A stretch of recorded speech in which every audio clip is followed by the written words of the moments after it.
Selamat malam, Pak. Apa kabar? Puji Tuhan, luar biasa sehat, Pak. Haleluya, ya. Wajahnya berseri-seri. Orang Hmm, kalau memiliki Tuhan yang benar dan Tuhan yang benar itu ada di dalam hidupnya pasti dipenuhi dengan damai sukacita. iya, Ada benar. satu pancaran yang berbeda, ya.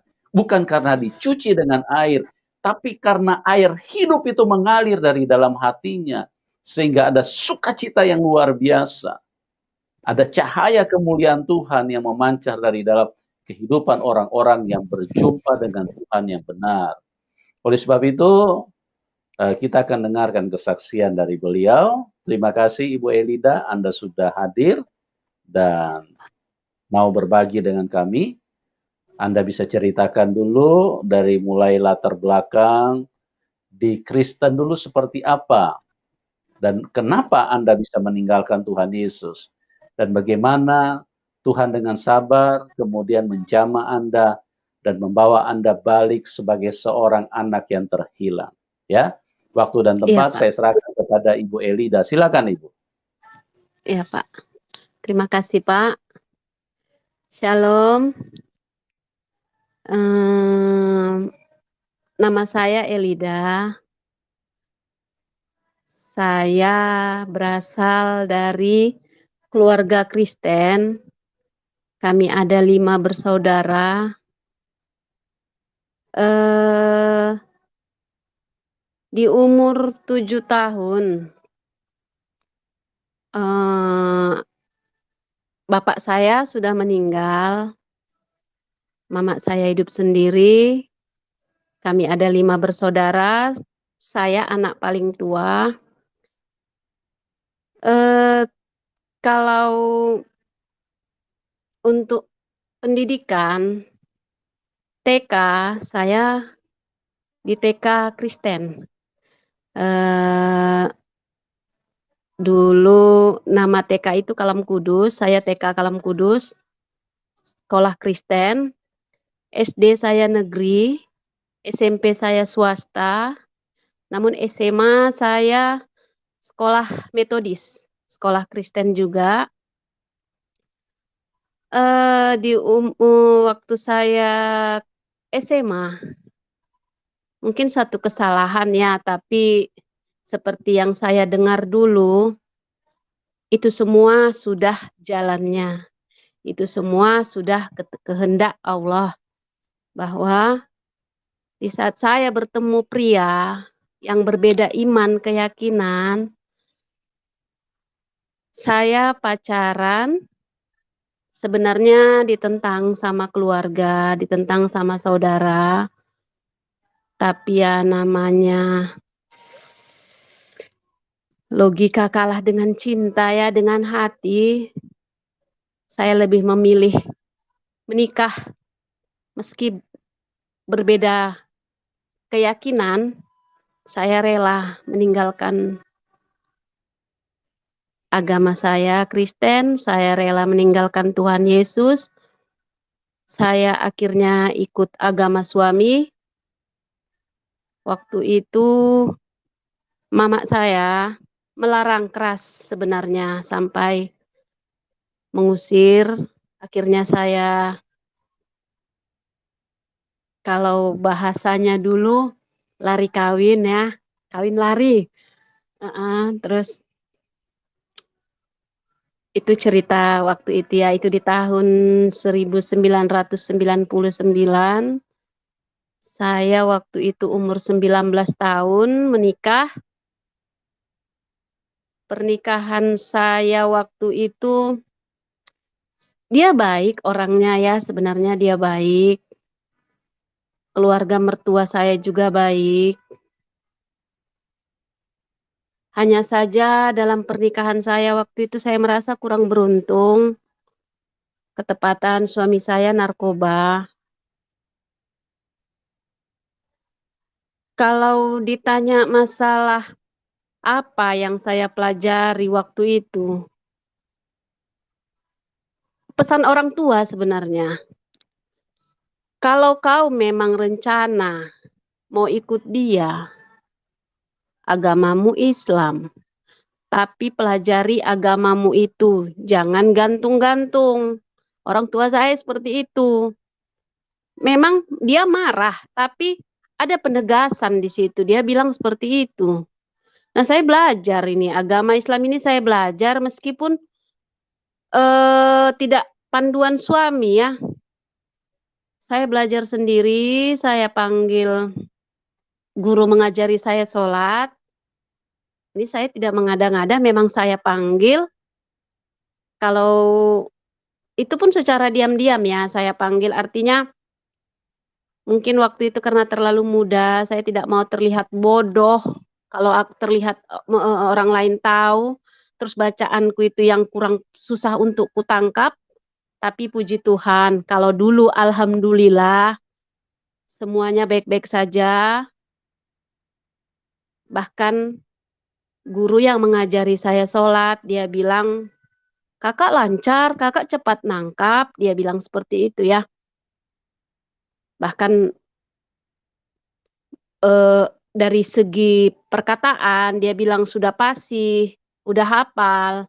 Tapi terus terang, saya lakukan itu, begini, mungkin karena pesan orang tua juga ya, atau saya ingin berdoa itu karena saya diusir, saya ada perasaan rindu dengan orang tua, saya berdoa itu, benar-benar berdoa, benar-benar sholat itu benar-benar kusyuk saya.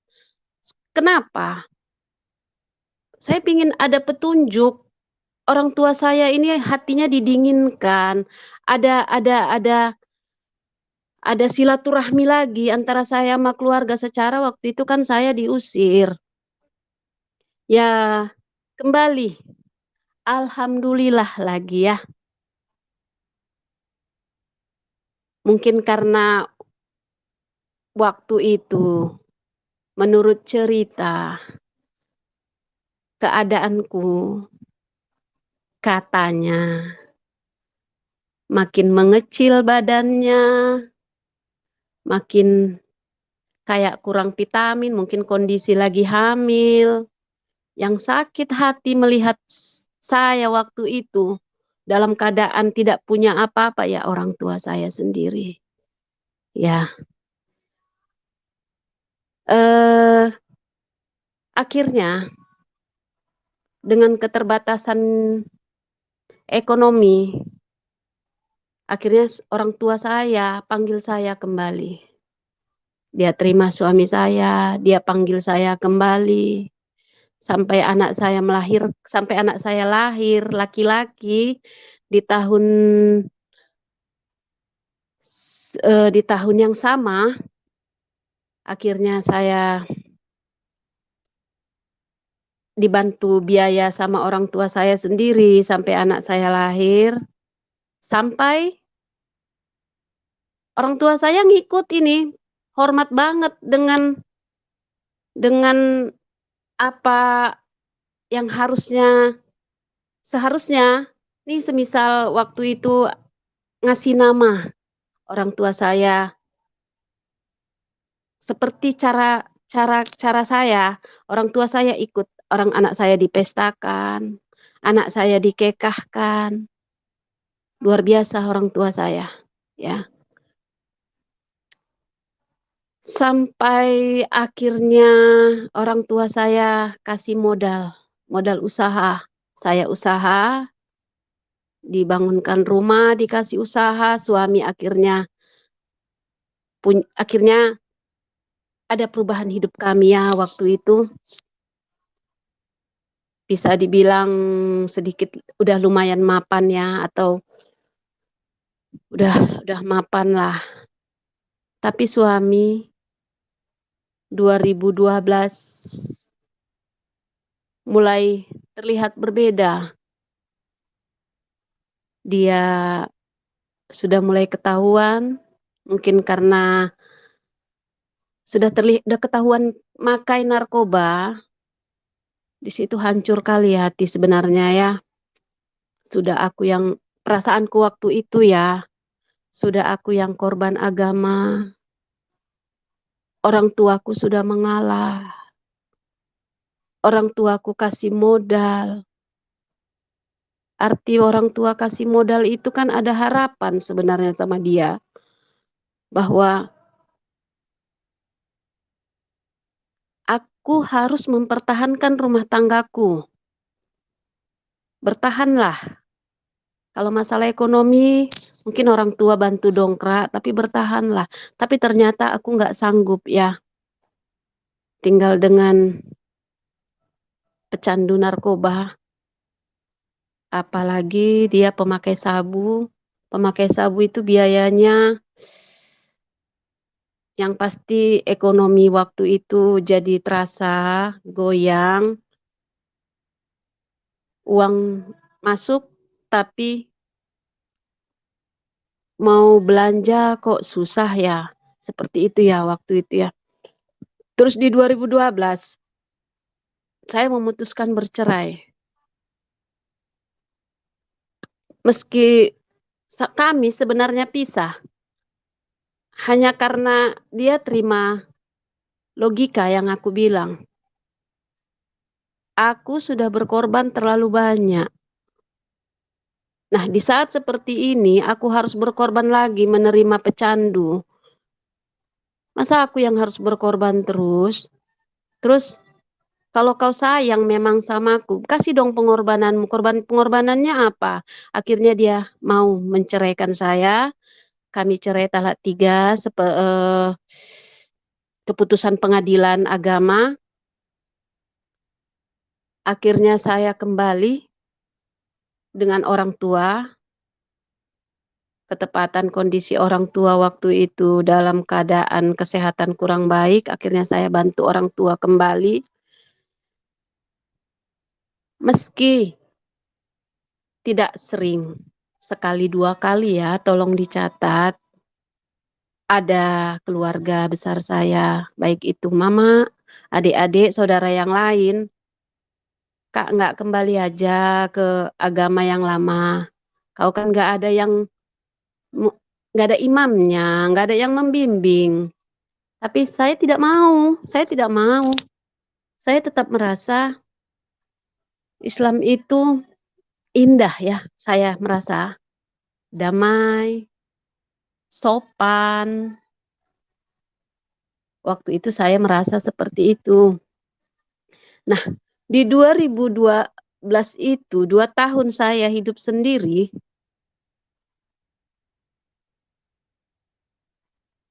saya mulai punya Facebook. Ya, terus 1 tahun saya punya Facebook, saya nggak tahu entah dari mana itu jalannya. Philip Mantova. Saya juga nggak tahu siapa Philip Mantova. Postingan dia seliwer-seliwer di beranda saya. Dan terlalu sering. Saya nggak tahu kenapa. Tapi saya suka baca. Saya lihat postingannya, saya baca. Saya pikir awalnya dia motivator loh. Saya nggak mikir dia pendeta. Saya baca, kok enak ya gitu ya. Sampai ada beberapa bulan, bahkan mungkin setahun lebih, saya baca postingan-postingan beliau yang menenangkan hati saya. Tapi belum tergugah hati saya untuk meninggalkan Islam. Akhirnya saya tahu Philip Mantova ini seorang pendeta, pastor. Ya, itu 2012, 2 tahun saya hidup sendiri. Akhirnya baru saya tahu dia seorang pendeta. Terus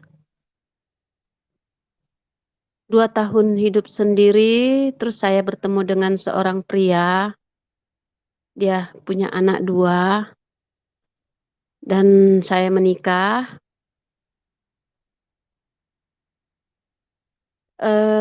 Terus anaknya yang perempuan ikut saya, yang laki-laki, yang nomor 2 ikut mamahnya. Terus terang, waktu itu ada permasalahan, bahkan berulang-ulang saya merasa bersalah, tapi keluarga dari suami saya mengatakan, "Semua baik-baik saja, tidak usah dipikirkan. Penting rumah tangga, kita udah sama-sama menikah 2 kali, kita jujur." Kami itu berkomitmen harus jujur, tidak boleh ada kebohongan di rumah, itu prinsip kami ya dari dulu. Luar biasa, dia baik. Mmm, dia dibilang taat dalam beragama, juga mungkin sekitar 70% aja ya taatnya dia beragama. Tapi awal-awal kami menikah, dia ada beberapa kali kami melakukan sholat bersama, dia imam. Dan ini satu poin ya menurutku buat dia, sementara suamiku dulu yang pertama nggak pernah jadi imam, terus terang nggak pernah. Saya belajar juga, saya belajar sendiri, saya ikut perwiritan juga sendiri, saya melayat orang meninggal juga saya nggak butuh teman saya sendiri, karena yang mau saya cari bukan gimana ya, saya berpikir apalagi yang mau kucari. Di saat aku nggak banyak tahu, aku harus mencari tahu. Kalau suamiku nggak tahu apa-apa, ya aku yang harus mencari tahu, kan begitu. Nah, suamiku yang ini baik.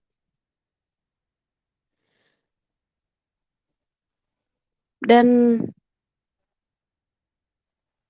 seperti biasa, dulu-dulu juga sampai aku ikut suami. Yang ini, yang kedua, tetap melakukan hal-hal yang sama, ikut perwiritan juga, meskipun kalau ikut perwiritan dulu-dulu ya, saya rajin. Tapi untuk belakangan ini, karena saya tinggal dengan orang tua, kadang-kadang ada keterbatasan waktu, kadang jamnya wirid saya udah harus pergi, belanja, jadi kadang terabaikan, kadang anak yang saya suruh ikut pergi, tapi saya tidak pernah, gimana ya, saya tidak pernah lupa mengingatkan anak untuk menggantikan saya. Saya nggak pernah lupa, saya selalu ingatkan. Masalah anak pergi apa enggak, itu di luar pengetahuan saya karena saya nggak di rumah. Saya pergi waktu itu mungkin kadang belanja ke Medan, kadang ada harus mengerjakan sesuatu seperti itu ya. Nah, di mana? Sebenarnya kalau ditanya lagi soal kepercayaan iman saya di Islam, saya bangga loh, luar biasa bangga. Bahkan bertamu ke rumah adikku aja yang mereka taat ibadah, nggak mempan loh rayuan, tindakan mereka itu nggak mempan loh sama saya. Sama sekali nggak mempan, mereka ibadah, mereka berdoa, mau pagi, mau malam, nggak mempan sama saya. Saya tetap dengan iman Islam saya.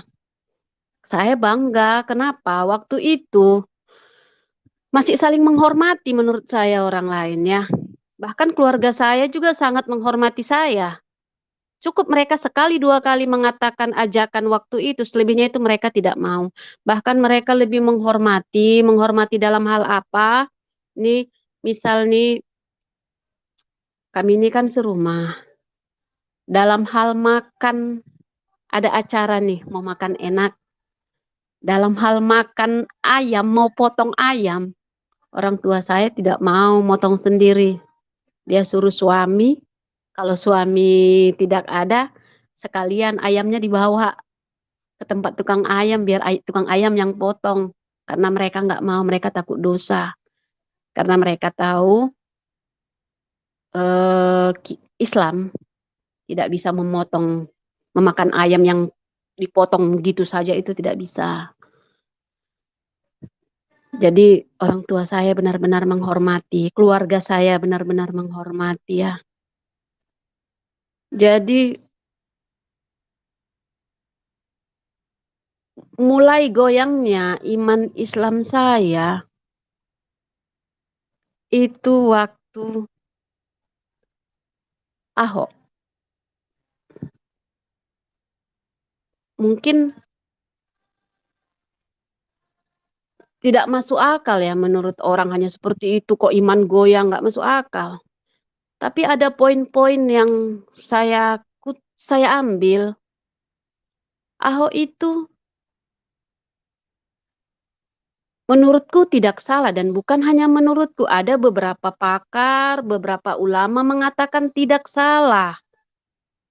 Tapi yang bikin mengerikan waktu itu, buatku sendiri, ada demo berkumpul rame-rame. Mereka itu orang-orang yang dulu aku pribadi, kalau bertemu dengan orang seperti itu, yang jubahnya seperti itu, luar biasa, saya minder seperti ini, ciut. Karena saya merasa tidak ada apa-apanya. Pasti saya, Pak, Bu, saya selalu seperti itu. Saya merasa ciut, tidak ada apa-apanya. Nah, mereka demo beribu-ribu orang. Bahkan demo itu sampai ada istilah reuni, berjilid-jilid dan ada reuni lagi. Dan waktu itu mereka bilang Ahok harus dihukum. Padahal Ahok udah minta maaf loh ya. Tak adakah arti maaf? Kalau Ahok tidak dihukum, darahnya halal untuk dihabisi. Lemas saya, lemas. Ahok itu berkarya, Ahok itu memiliki kesamaan dengan saya, sifatnya tegas, agak sedikit tukang marahan. Itu saya pun seperti itu. Ya mungkin jiwa-jiwa pemimpin ada ya yang harusnya seperti itu. Dan saya seperti itu. Nah, saya terus ambil ke diri saya.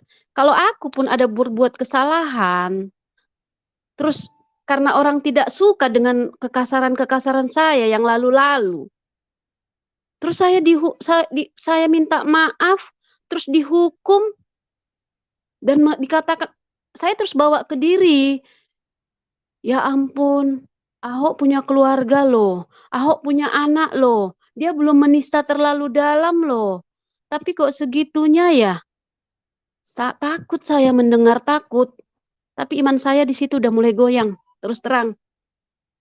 Rasa damai saya rasa sudah tidak ada. Darah lo halal untuk ditumpahkan, untuk dihabisi darah. Darah itu nyawa, saudara. Itu mengerikan buat saya, terus terang. Tambah lagi, ada beberapa ulama berkata, haram ucapkan Natal. Haram. Haram begini, haram begitu. Nah, aku dihidupi sama orang tuaku yang berbeda agama denganku. Tadi aku merasa damai, Islam itu indah. Tiba-tiba mengapa hal seperti ini yang aku lihat? Orang yang aku hormati, yang tadi aku bilang kalau jumpa dengan mereka aku ciut seperti ini, seperti tidak ada apa-apanya aku ini. Merasa mereka itu sudah orang-orang yang tahu semua tentang agama. Menurut saya dulu seperti itu ya. Karena dalam Islam kita bisa lihat perbedaan orang. Kalau dia taat beragama, penampilannya seperti apa. Kalau tidak taat beragama, dia terlihat juga seperti apa, gitu ya. Jadi saya begitu hormat dengan mereka. Tapi darah halal diminum, ucapkan Natal haram. Terus kalau orang tua saya Natal, saya ngucapinnya gimana? Mereka loh yang menghidupi saya, mereka loh yang membiayai saya, bukan nilainya 1 juta, 2 juta, ratusan. Apa saya hanya sekedar, ih gak usah dicapai di haram. Terus terima kasih di hati ini apa? Adakah ukuran-ukuran kita mau bertoleransi dengan orang? Artinya di saat aku mau bertoleransi dengan orang tuaku, kemungkinan aku haram, jadi aku tidak masuk surga. Terus aku ini jadinya jadi macam virus-virus lah begitu kali ya dalam Islam. Semakin khawatir. Bahkan dilarang ikut apa? Petasan mercon tahun baru. Waduh, makin jauh saudaraku, makin jauh. Sebenarnya semakin saya kaji lagi, damainya di mana? Saya kaji lagi, indahnya ini bagaimana? Karena saya ada keluarga Kristen saya. Apa saya harus tidak menghormati? Apa saya harus mengabaikan orang tua? Baru itu tidak haram dan itu jalan saya masuk surga kah?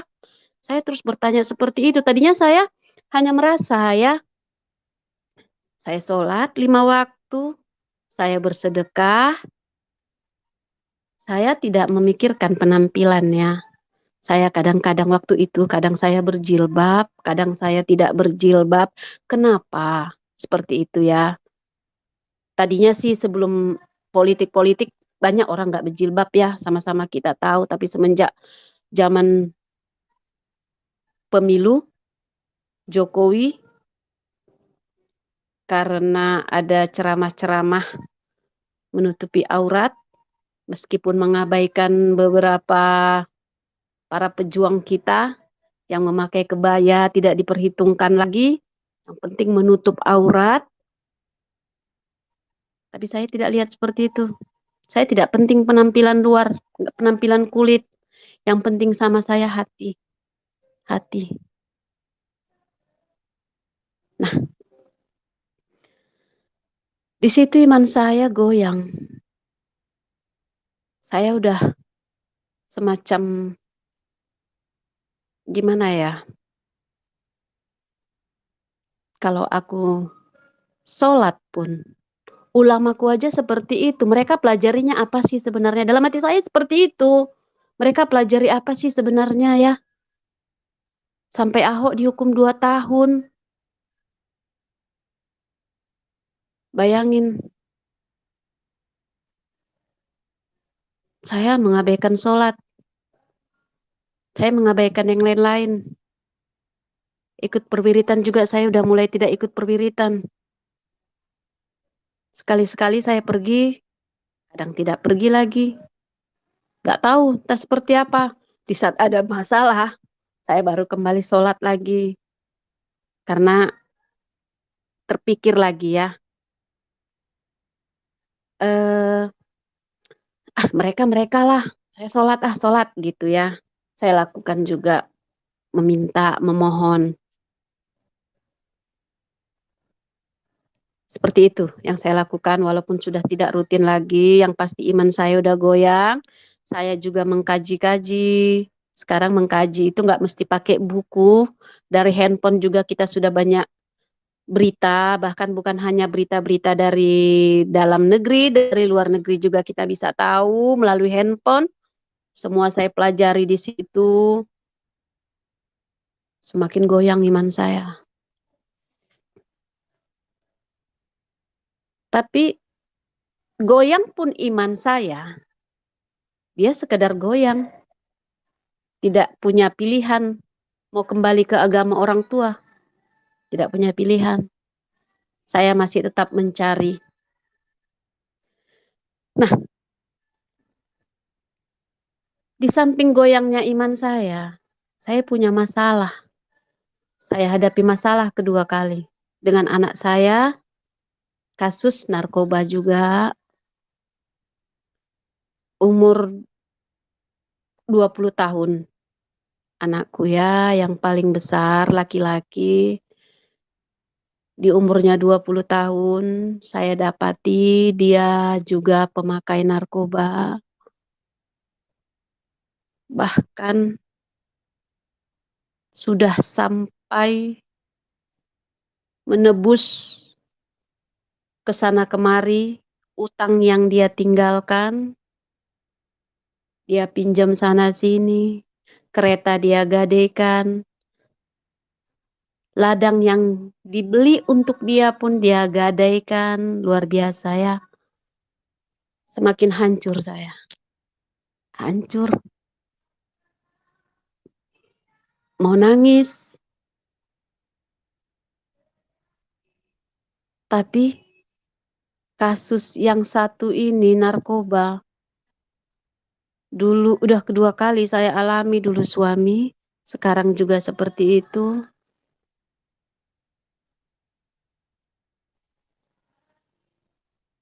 Tidak ada kayaknya jalan keluar. Tidak ada. Yang ada, aku nangis, jumpa dia aku emosi, aku banting-banting, kami sampai perang, sampai pasti ada yang rusak. Emosi saya. Bahkan kalau masalah emosi, satu lagi ya. Waktu saya dulu sama suami yang pertama, saya juga temperamennya keras. Saya tukang marah. Dan itu terjadi lagi seperti saya kembali dalam posisi waktu dulu dengan suami. Pertama, saya marah-marah besar dengan anak. Satu ketika,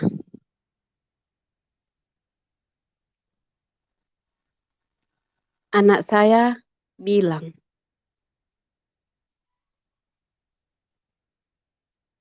udah, aku biar pergi saja. Kasih aku uang, aku pergi.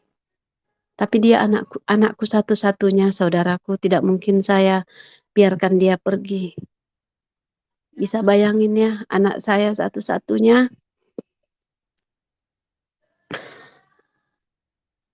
harus mengalami itu. Terus apa artinya? Yang kulaluin ini semua apa artinya? Yang kucari apa artinya? Sementara dalam pernikahanku yang kedua dengan suami belum memiliki keturunan. Kami masih, aku bawa anak, dia bawa anak. Akhirnya kami mengurus 2 orang anak dalam rumah.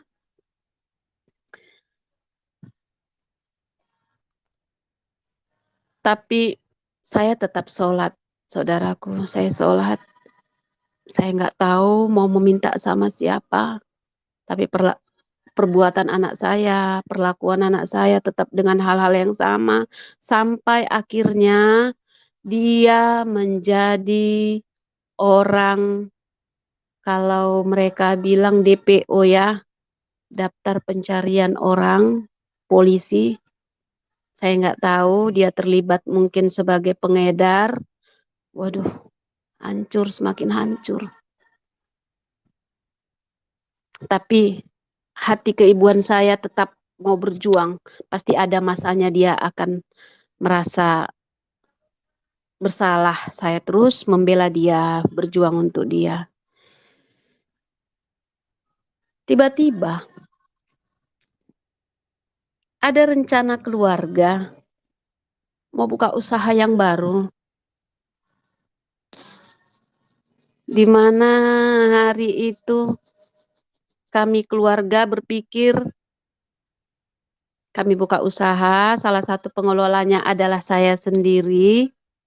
Di situ timbul kekecewaan. Kenapa? Akhirnya di saat sudah berdiri, modal sudah keluar, kita pinjam dari bank, modal sudah keluar. Tiba-tiba saya bukan sebagai pengelola. Saya ditempatkan di tempat toko yang lama, membantu orang tua, yang baru adik saya yang ngolah ya. Sudahlah tadi anakku bermasalah, pikiranku uring-uringan.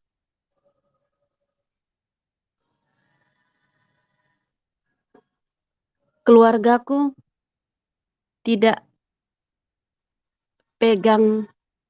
tidak konsisten menurutku. Mereka tidak pegang komitmen atas apa yang awal sudah disepakati. Saya nangis, saya nggak terima karena ada satu mimpi yang indah saya tanamkan di situ. Tapi keluarga saya mengabaikan perasaan saya. Menurut saya ya, akhirnya udah itu campur aduk. Saya ada kebencian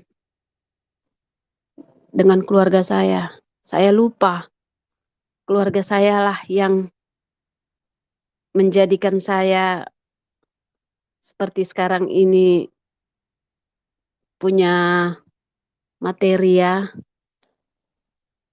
sehingga bisa seperti sekarang. Saya lupa, saya ada kebencian.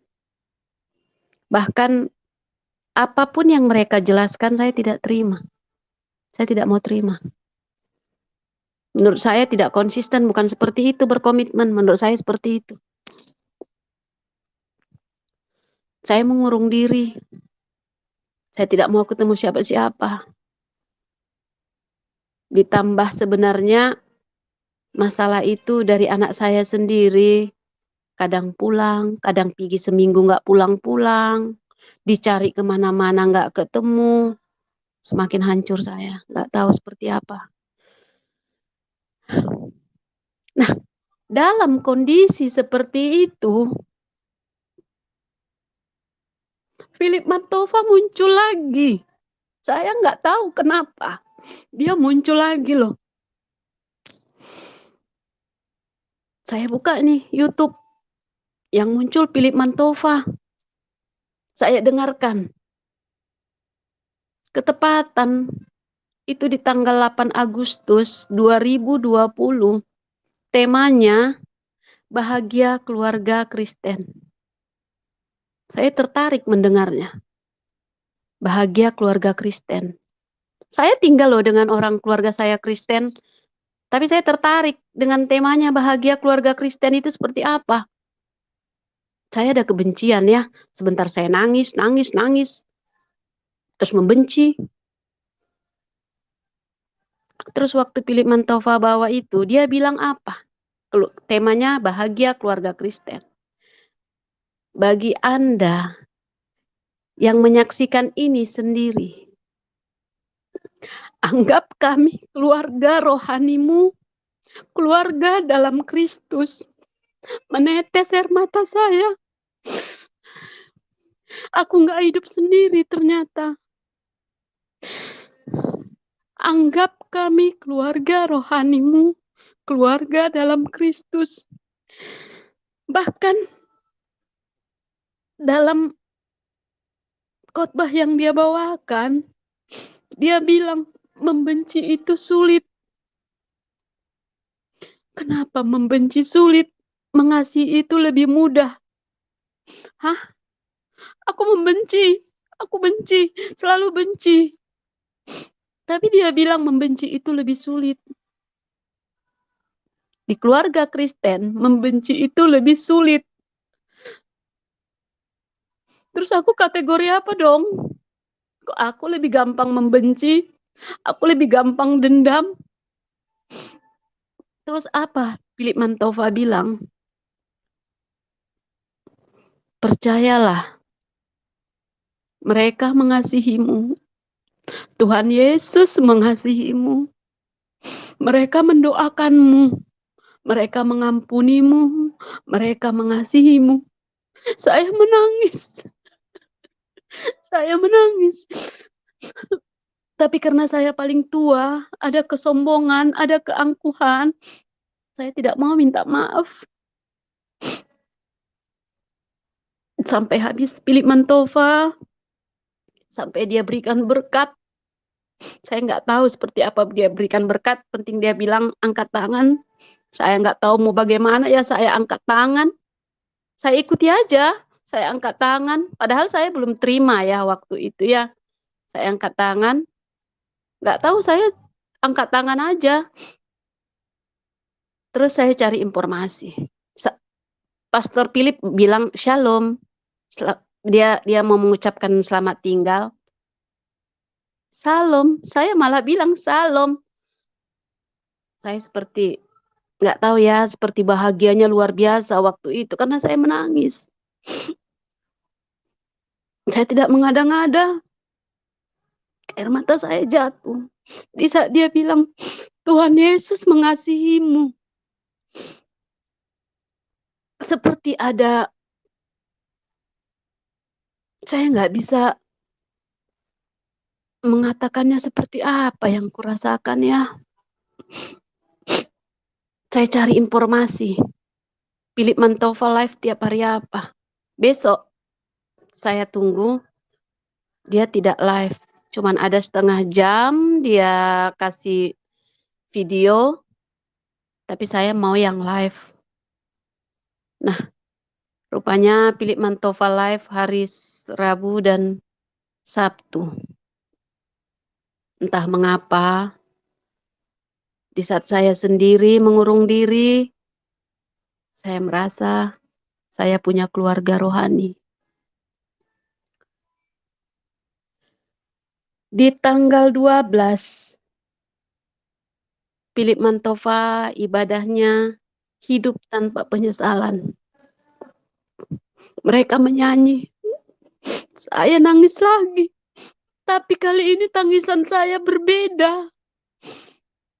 Saya nangis, tapi hati saya tenang.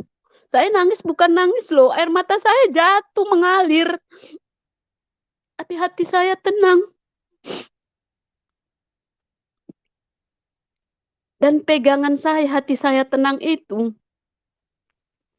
Philip Mantova bilang waktu itu kan, mereka mengampunimu, mereka mendoakanmu.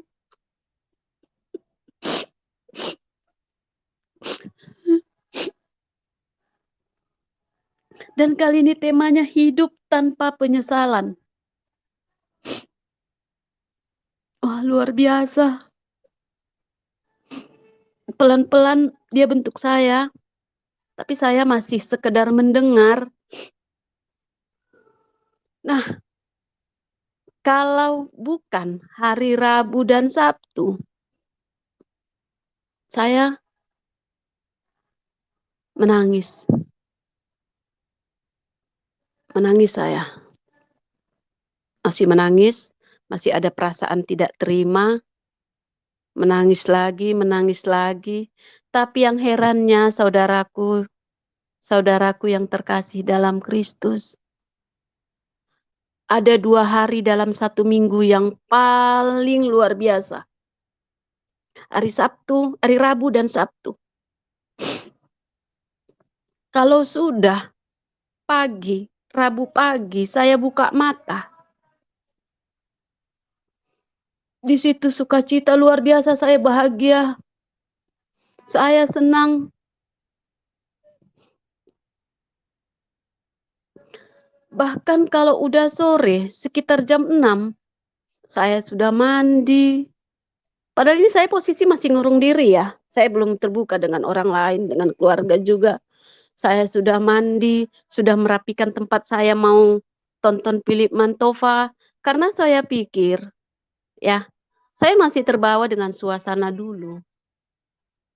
Di saat mau sholat, harus berwudu, kita bersih-bersih. Saya hanya berpikir untuk mandi, saya harus tampil rapi. Entah mengapa, saya nggak tahu yang dalam hati saya di situ saya mau bertemu dengan Tuhan. Tuhan mau datang, Tuhan mau berbicara dengan saya. Tuhan mau menyampaikan sesuatu. Waktu itu sih ya. Dan rasa senang itu nggak tahu, nggak bisa digambarkan. Saya senang. Tiap hari Rabu dan Sabtu saya senang.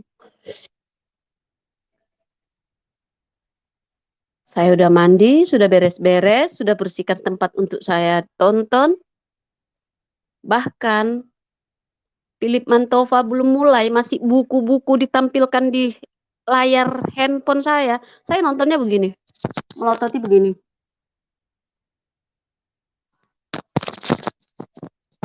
Luar biasa kan saudaraku. Dan mulai, saya tegak nih seperti ini langsung. Nggak tahu, nggak ada orang loh yang mengarahkan saya, nggak ada orang loh yang mengajari saya. Terus tanggal 15, bagaimana fokus? Itu judulnya. Ya ampun, per 3 hari.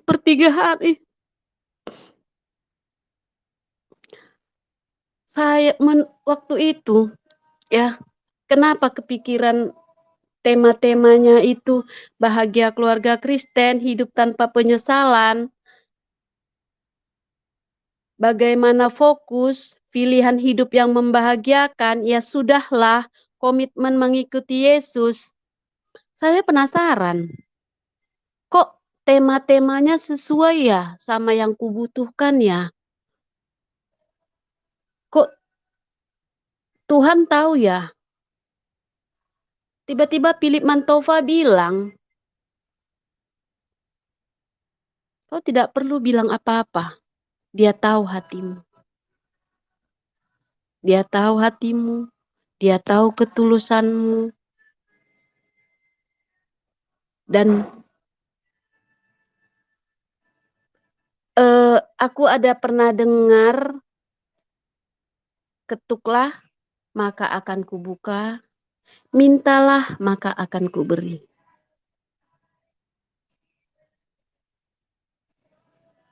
Itu dulu saya waktu masih jadi Kristen, itu pegangannya. Tuhan tahu apa yang kubutuhkan. Aku mengurung diri, tidak ada siapa-siapa. Bahkan suamiku tidak tahu aku seperti ini, kelakuanku dia tidak tahu. Bahkan pernah suatu waktu saudaraku, ini tidak mengada-ngada ya. Saya nih ibadah nih, Philip Mantova yang bawain. Philip Mantova bilang, berdoa, masuk ke kamar, abaikan suara siapapun, berdoa. Dia Tuhan yang baik. Di saat suamiku datang, aku lompat ketakutan. Aku matikan, lompat, lari. Terus tetap aku mulai berubah. Aku mulai dengan isi dari ceramahnya dari Philip Mantova itu menenangkan hatiku. Dan aku di situ berpikir, yakin Tuhan Yesus memang merangkul aku.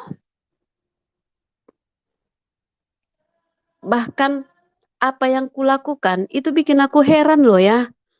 Herannya bagaimana? Aku terlihat aneh kalau udah hari Rabu dan Sabtu. Anehnya itu bukan aneh-aneh dalam hal negatif. Itu hari yang luar biasa bahagia. Kenapa? Aku merasa di situ aku seperti berbincang-bincang dengan Tuhan Yesus. Bahkan di saat mungkin ya pengalaman yang mau kusampaikan ini tidak sama dengan orang lain yang bersaksi bertemu Tuhan, bermimpi, disembuhkan dari sakit. Tapi kesaksianku ini mungkin Tuhan tahu bagaimana karakter diri aku, bagaimana cara penangkapan dari apa yang di pikiranku. Bahkan di saat aku mengurung diri, Dia suguhkan seperti ini melalui Philip Mantova, ibadah-ibadahnya yang sesuai dengan yang kubutuhkan melalui Philip Mantova. Bahkan Philip Mantova bilang apa? Sebelum dia tahu apa yang harus dia kasih, dia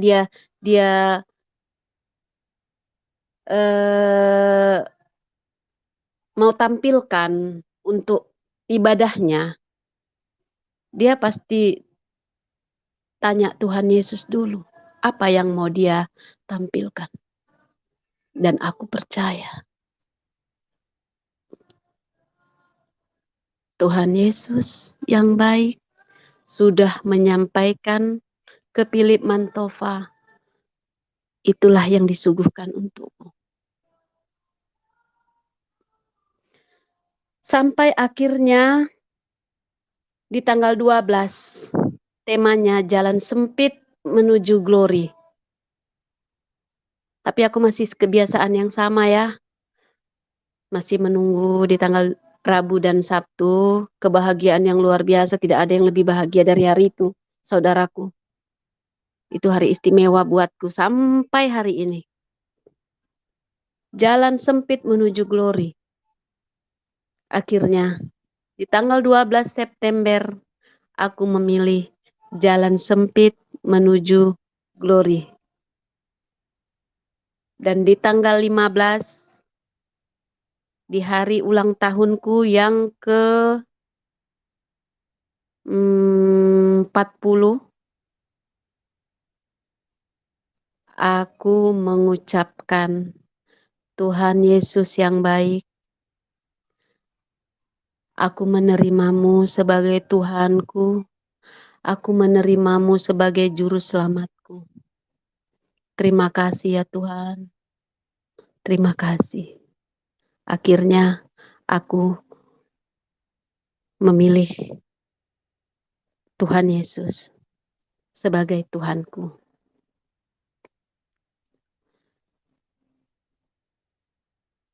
Tepat di tanggal lahir, saya berkomitmen seperti itu.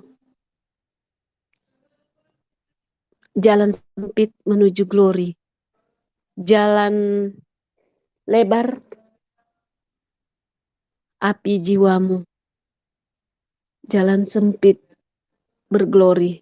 Sebenarnya kalau dipikir secara akal sehat, gak mau ya orang jalan sempit-sempit. Tapi ada pesan terselip di situ untuk saya. Dan saya memutuskan, haleluya puji Tuhan, saya terima Yesus Kristus sebagai Tuhan dan Juru Selamatku, di mana sebelum saya merasakan, memutuskan, ada damai yang tidak bisa diucapkan, dirasakan, ada sukacita yang luar biasa, ada mengasihi, ada mengampuni, luar biasa. Tambah satu lagi.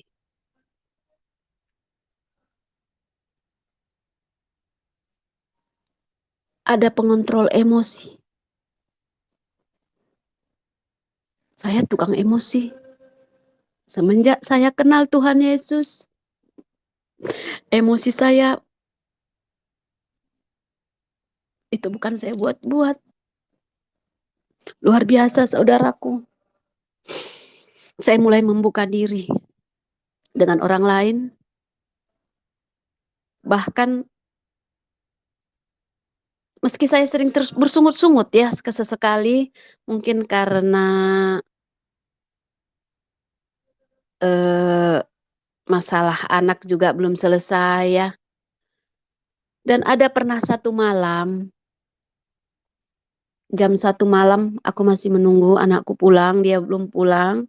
Tadi jam 10 saya SMS, Juan pulang begitu ya. Dia bilang, "Iya, Mam, bentar lagi." Nah, di jam 1 saya berdoa, "Tuhan, anakku masih di luar sana. Kupercaya Engkau menjaga dia. Tuhan, seperti Engkau mengasihiku, aku akan mengasihi anakku ya Tuhan. Seperti Engkau menjagaku, aku akan menjaga anakku ya Tuhan." Klakson kereta berbunyi, anakku pulang. Aku tidak emosi, saudaraku. Kok lama, Bang? Iya, Mak, tadi begini, begini, begini. Ya udah, tidur ya, besok kita sambung bicara. Meskipun anakku belum bisa berubah secara drastis, tapi aku yang berubah. Aku yang dirubahkan. Itu ku alami, saudaraku. Kalau ada orang bilang, itu mungkin karena kondisi, itu karena begini. Tidak. Luar biasa, hidup mengenal Tuhan Yesus luar biasa. Bahkan ada pesan, tugasku hanya memuji, memuliakan, menyembah, berdoa. Itu hanya tugasku. Apapun masalahku, Tuhan yang bekerja. Jangan khawatir, janji Tuhan selalu ditepati. Seperti matahari terbit, janjinya selalu ditepati tepat waktu. Bahkan memang dia tidak berjanji setiap hari cerah. Dia tidak berjanji. Tapi dia tinggalkan damai sukacita, saudaraku, di sini. Luar biasa. Saya nggak pernah merasakan ini. Saya nggak pernah. 22 tahun saya Islam. Saya nggak pernah merasakan begini. Terus terang, saya nggak pernah. Bahkan di saat Tuhan Yesus memang kurasakan menyayangi aku. Dia memperhatikan aku. Aku merasa aku punya kewajiban untuk menyayangi orang lain. Aku punya kewajiban untuk memperhatikan orang lain. Terlebih anakku, keluargaku. Aku mulai membuka diri. Bahkan aku mulai mengawasi anakku dengan perasaan sayang. Aku bawa anakku rehab untuk yang pertama kali.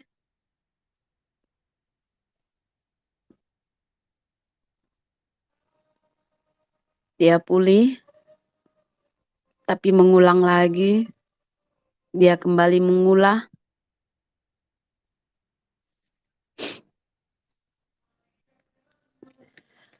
Pernah dia curiga tentang imanku. Aku nggak mau cerita. Aku tidak cerita sama anakku. Aku tidak cerita sama suamiku.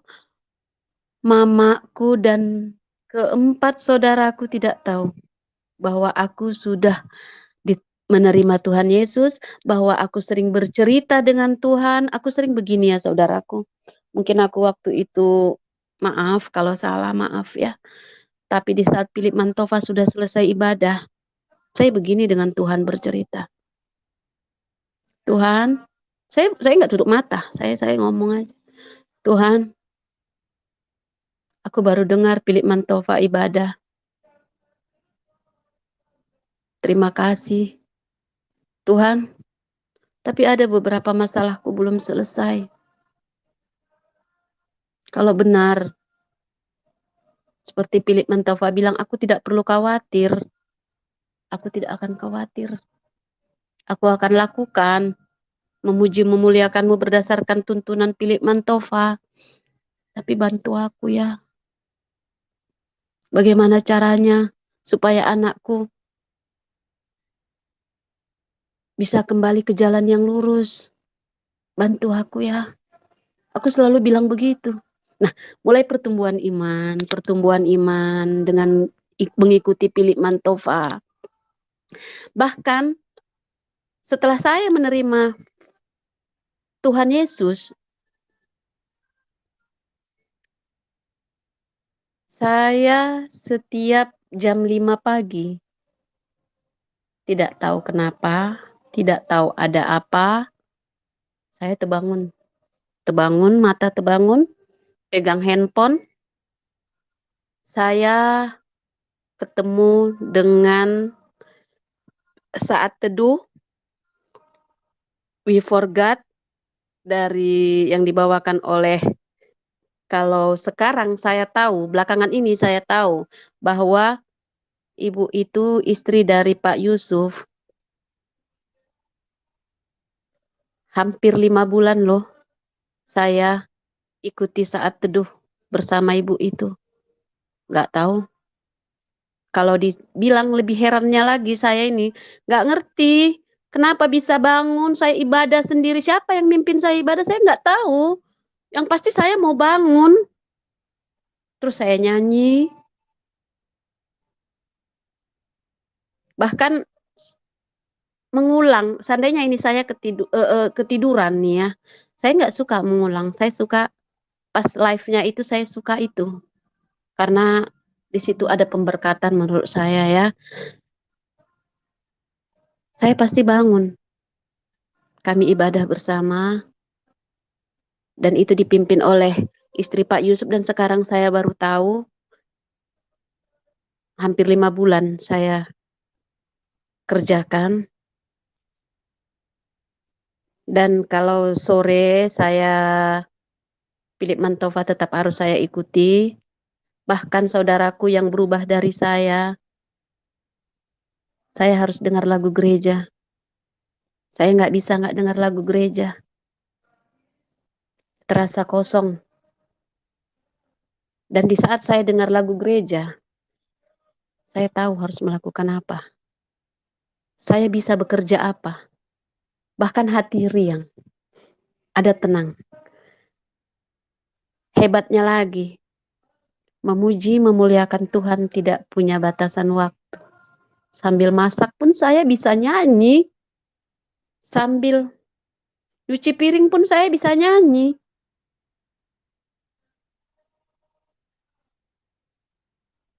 Luar biasa. Itu saya yang bikin tertarik itu ya. Terus di bulan 2,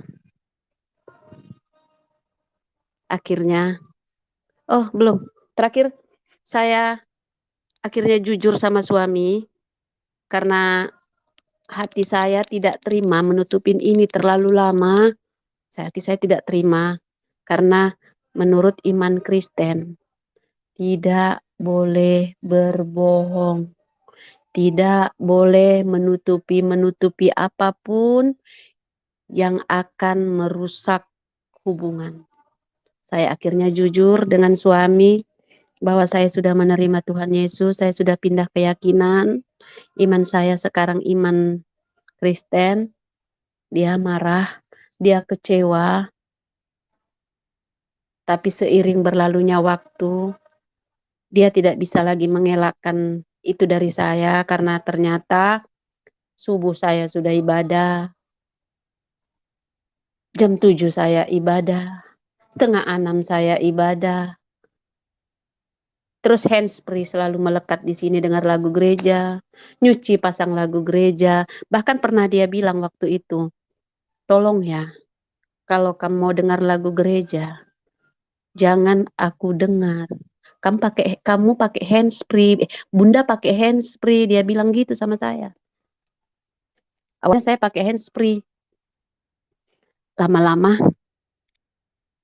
nggak tahan ya, telinga selalu pakai handsfree, akhirnya saya pasang, dan itu menjadi kebiasaan sama suami. Dan ada beberapa kali saat saya ibadah, suami sering lihat Sebentar nangis, sebentar ketawa, sebentar tersenyum, sebentar nyanyi lagi, dia bilang kayak gitu. Tapi itu saya yakin itu bukan ejekan. Akhirnya dia ngerti, memaklumi. Dan bahkan di saat saya ibadah dan makin ke depannya ya, saat saya ibadah, dia berada di samping saya. Meskipun dia tidak ikut, tapi dia di samping saya. Luar biasa. Nah, di bulan 2,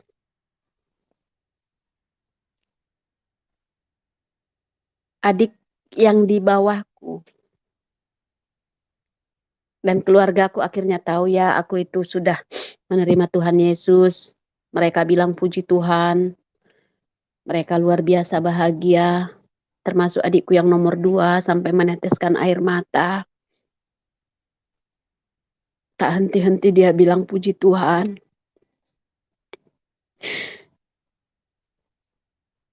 Sebenarnya waktu aku sudah terima Tuhan Yesus di bulan 9, itu prosesnya jauh ya. 9, 10, 11, 12, 1, 2. Saya mencari-cari gereja. Orang tua saya bergereja. Saya tanya adik yang nomor 4. Dia bilang, kalau kau mau pertumbuhan iman, sebaiknya cari gereja itu yang begini, begini, begini, dia bilang ya. Terus saya mau mencari, tapi kok kaki masih maju mundur, maju mundur. Tapi hati ini pingin ke gereja, pingin ke gereja. Kenapa? Karena ada pernah pendeta bilang, jangan sampai menyesal. Harus dibaptis. Kita tidak tahu usia, kita tidak tahu umur. Sementara saya sering bepergian ya, sering pergi dalam 1 minggu itu, dalam 1 bulan adalah 4 kali pergi ke Medan belanja ya. Di situ saya punya rasa takut. Saya harus ke gereja. Saya harus dibaptis. Saya mau jadi pengikut Kristus.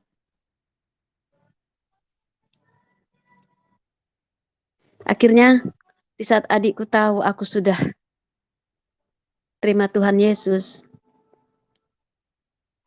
pertama kali saya ke gereja dia ajak, itu gereja mengadakan perjamuan kudus. Luar biasa. Adikku bilang, luar biasa Kak. Luar biasa penyertaan Tuhan. Tahu nggak apa yang saya rasakan waktu saya memijakkan gereja?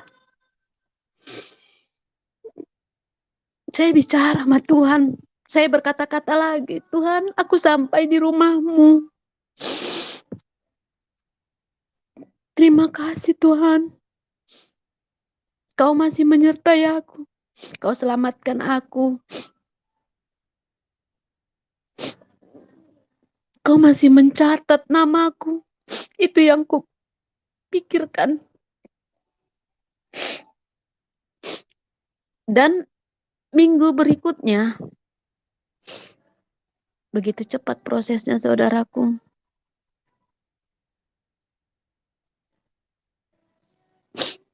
Ada beberapa, saya terus dibaptis ya. Saya dibaptis, ada perasaan luar biasa lagi. Begitu saya dibaptis, saya naik ke atas, perasaan luar biasa kembali kurasakan. Tadinya hanya seperti kata-kata mereka bilang, baptis ini kamu lahir baru, baptis ini, mereka semua menerangkan ya. Tapi saya mengatakan, ya. Tapi luar biasa rasanya, saudaraku, luar biasa. Seperti aku meninggalkan hal-hal yang lama. Seperti aku ini sudah menjadi orang yang baru. Ringan, ringan. Tidak ada beban, ringan. Mungkin aku kurang pintar mengapresiasikan apa yang mau aku katakan, tapi luar biasa, luar biasa. Dan akhirnya anakku tahu, tadinya anakku nggak tahu apa-apa soal imanku, suamiku aja yang tahu. Akhirnya anakku tahu, dia marah, dia keberatan. Aku tidak kasih penjelasan, cuman aku menyayangi dia, karena aku sudah berjanji. Aku akan menyayangi dia seperti Tuhan Yesus menyayangi aku. Walaupun anakku waktu itu sudah terdaftar sebagai DPO, anakku tidak ketangkap ya. Akhirnya anakku tahu, aku terima Tuhan Yesus. Dan aku menemukan tempat kembali untuk memasukkan anakku rehab. Ya, anakku satu, Bapak Ibu, saudaraku. Jadi aku harus berjuang untuk dia. Aku rehab. Dia sekarang direhab di Semarang. Dan entah mengapa, saya tidak pernah loh menceritakan tentang iman Kristen saya sama dia, tidak. Hanya saja ada pernah beberapa kali dia lihat saya ibadah bersama adik. Bahkan pernah dia antar saya gereja, karena dia bisa nyetir ya. Dia antar saya ke gereja, saya ajak masuk, dia bilang, dia marah, ada aja mama ini. Dia bilang begitu ya. Akhirnya saya masuk, dia pergi. Dan saya bawa dia rehab.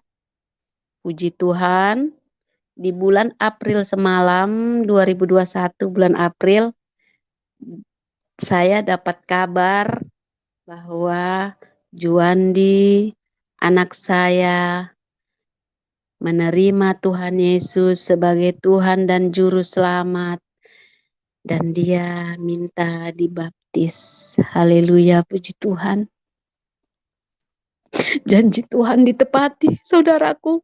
Kembali dia menepati janji. Satu orang bertobat, seisi rumah dia selamatkan.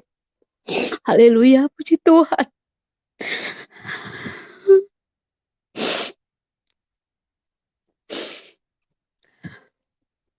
Satu bulan karantina, kami tidak ada bicara. Dan setelah dia terima Tuhan Yesus, saya dikasih kesempatan untuk bicara. Saya seperti tidak bicara dengan anak saya, saudaraku. Dia bicara dengan iman Kristen. Luar biasa, saudaraku. Tuhan Yesus bekerja pada hidup kami, luar biasa.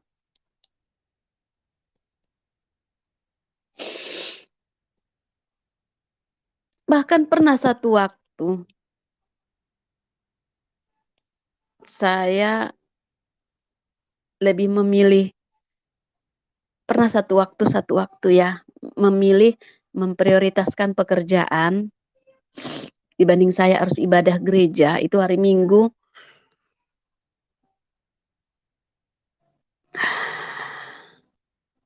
Saya pesan Gojek. Tahu nggak saudaraku, apa yang terjadi waktu saya pesan Gojek untuk pergi ke pusat belanja? Di pilihan tempat untuk dituju yang paling atas adalah gereja tempat saya ibadah di Medan, rumah persembahan GBI.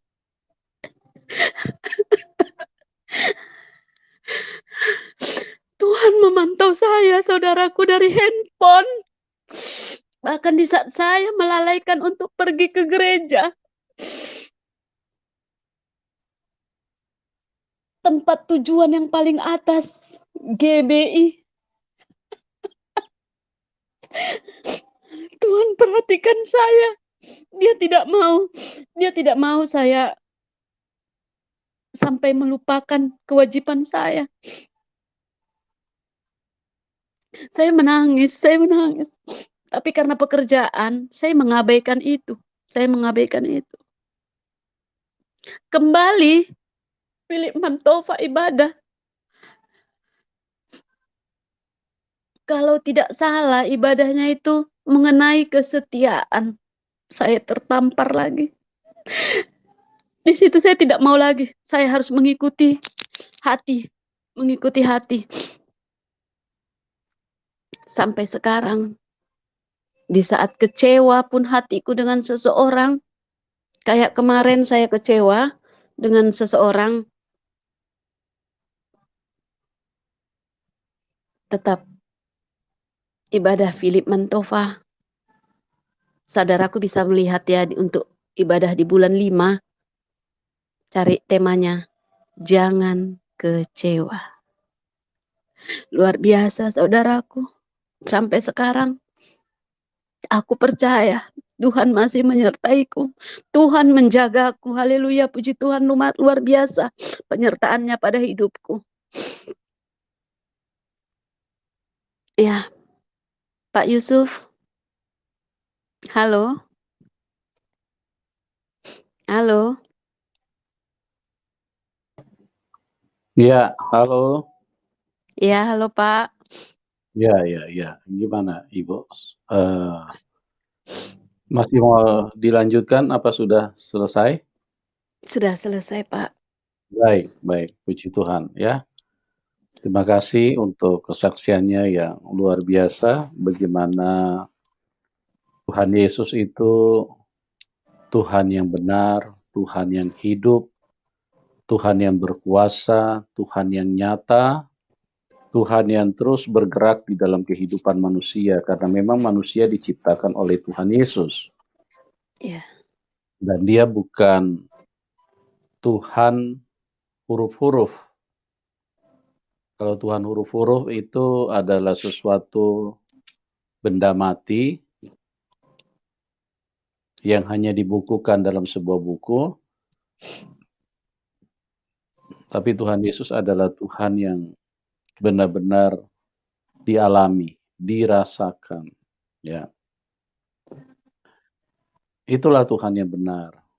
Bisa dialami, bisa dirasakan. Kalau tidak bisa dialami, tidak bisa dirasakan, itu bukan Tuhan.